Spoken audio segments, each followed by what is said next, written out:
What's going on, guys? This is Perbius 1030 and I am in the garden, and these are my cantaloupe plants.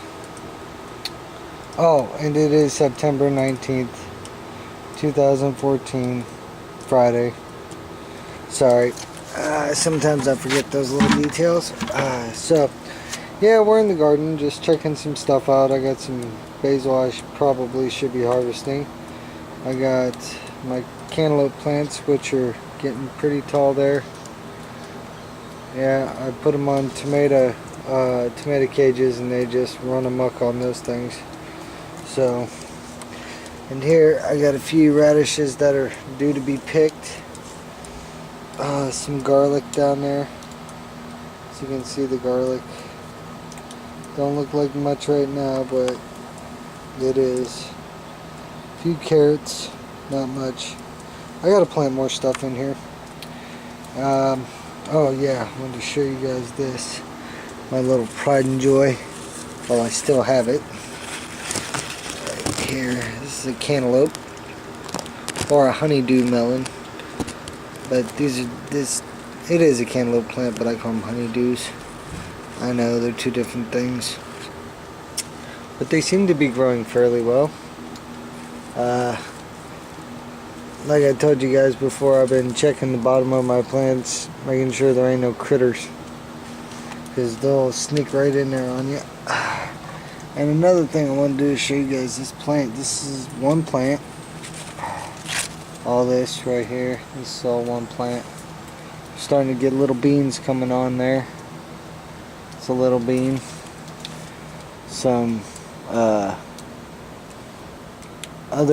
Some more cantaloupes over that way. It's growing like crazy all the way behind me there. A couple cucumber plants. These are beets. I don't think they like it too much, but they're growing pretty good. My other bean plant that seems to be happy. A happy beet is a good beet, I guess. So whenever I come back, I'll pick a couple of these radishes for my daughter. She likes them. And tomato plant that I just kind of stuck in the ground, and it's been rooting ever since. The idea, like down here in Florida, it's a pretty good place for cuttings. It's humid. Everything the plant needs to regenerate roots. I just kind of stuck this guy in the ground, and well, looks like he took a beating. And some of it will die off. I expected that. But maybe one branch might make it, and that'll rejuvenate the whole plant. And if it doesn't, oh well, I'm not worried about it. As far as radishes go, I got some pretty good ones. Oh yeah, that's a good one. That's a nice radish right there. Almost woody. Look at that thing. Might as well grab this guy while I'm at it. Yeah, those are pretty good sized radishes. I think I got one more over here. I just walked over it. There he is. There we go. My daughter will love those. Do I have any more? Oh yeah. Probably a couple more, but I'm gonna let those grow for another day or two. Radishes are pretty fast growing plants. Put those in there for now. Whenever I'm done with this video, I'll go take them to her. She'll be happy. Here's my other cantaloupe plant. Just letting it kind of climb, doing what it's gonna do. This is a watermelon plant that's got to come out of there. I can't. It's gonna have too big of a root base. I'm gonna have to pull that. Yeah, there we go. Compost pile. It's gonna rain again, so this is my other watermelon plant. I'm just putting it up here along with these other vines. I forget what this is called, but this actually does have a medicinal purpose. And these are passion, I want to say passion flower, but it gets purple, real pretty flower. And there's another one that looks similar like this, but it gets these red fruits on it.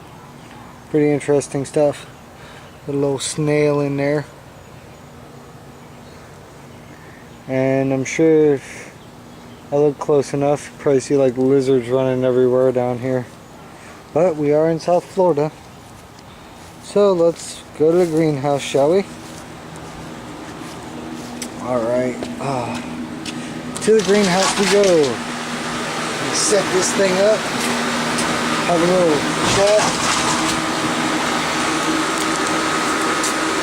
Let's see how that works.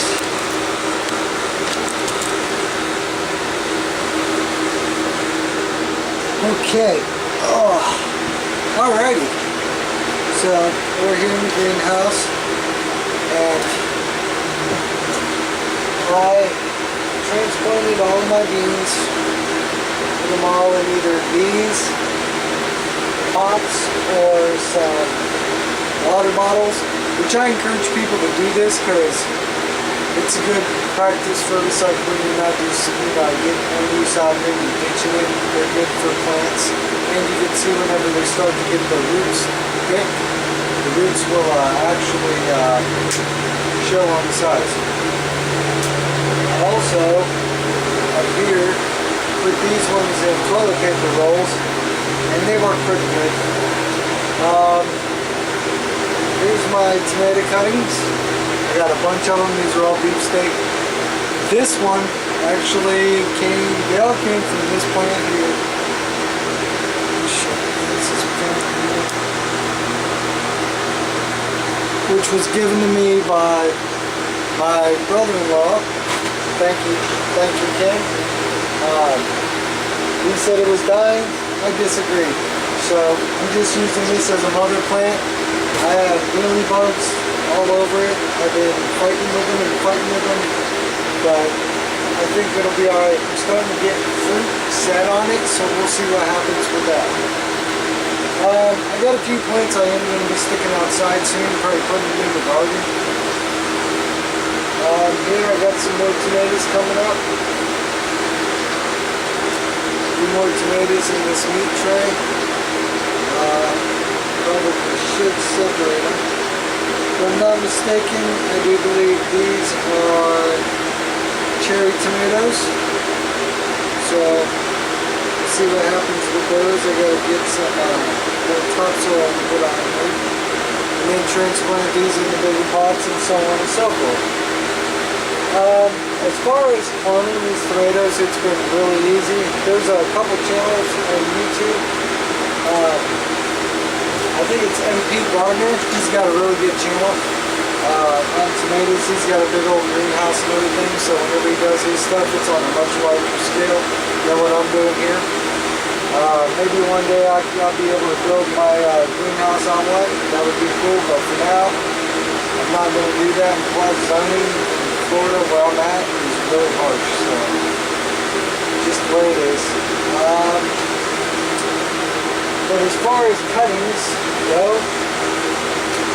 I just cut a little branch.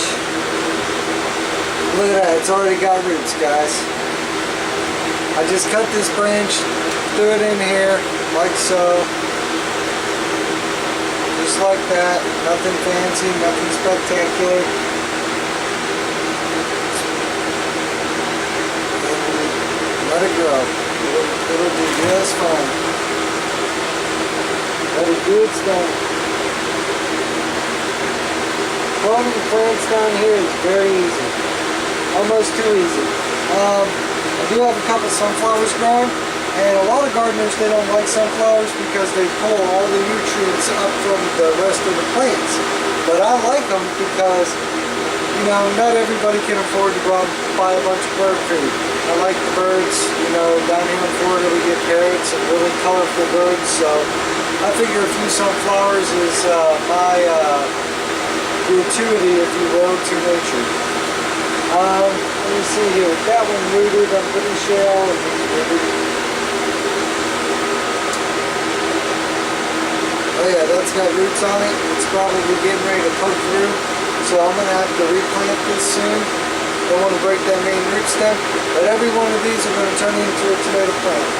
And I can get quite a few more cuttings. I'm going to have to go buy more peat pellets. But it does get rather warm in this greenhouse, whenever the sun's out, it can get upwards to 110 degrees in here, but I got my fan going 24/7.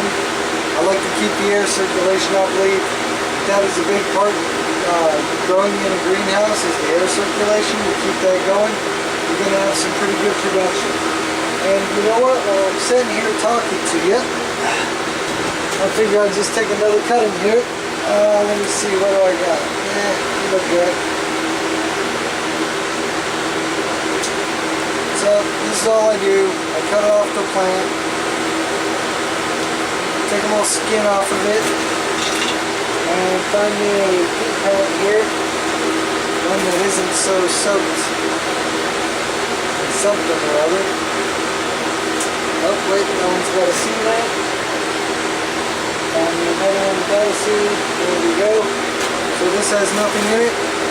So I very simply take this, stick it down in there, make sure that's nice and tight, nice and wet, so it don't shrivel up and go into shock and die on me. So voila, I have a clone. So there's another one. So off of this plant, I'll probably get another 15-20 cuttings, and I'm gonna just let it fruit and do what it's doing. But every now and again, I take a cutting. I don't take all my cuttings at once, because then the mother plant's going to obviously die. If you don't care if the mother plant dies, then by all means go ahead and do that. What else? Other than fighting all the mealy bugs here, been pretty stormy down here. It's getting to be the season change. More like the grow season down here for now. It's been a challenge. A lot of bugs down here in Florida. Bees have been hit with mites. They've taken on some worms and a few other things. I think I still have some spider mites or something still on these. So I'm going to just take these, put them outside, and see what they do. Other than that, I'm just waiting. I'm building a bucket system at my father-in-law's. So as soon as we get that together, I will do a video on those. But other than that, I've just kind of been doing what you see here. Tomato plants. I think this is the only pepper plant I have. But I could be wrong. It could be an eggplant. Just kind of seeing what grows good and what doesn't, you know. So that's going to be my gardening update for now. Oh, one other thing I wanted to show you before you shut off or change the channel here. So I wanted to show you guys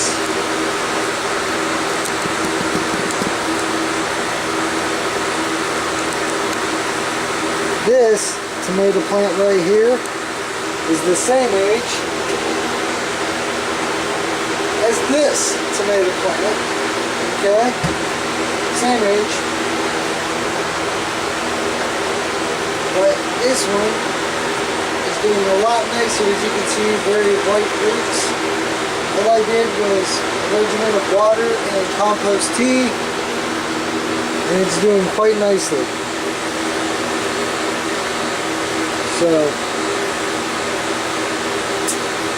but for now, I'm going to have to get the rest of these plants outside and stuff. Let me get this straight. Get the rest of these plants outside and get this stuff taken care of. So, until I do my next video, go ahead and check out my other YouTube channel, which is Survival Instinct. I'm still working on if I should keep it or not. Let me know what you guys think. Let me know if you like this or not. I'm doing the best I can with what I got. It ain't much, but it's what I got. So, until next time, teach somebody how to garden or feed them for the rest of their life. Alright, see you guys later.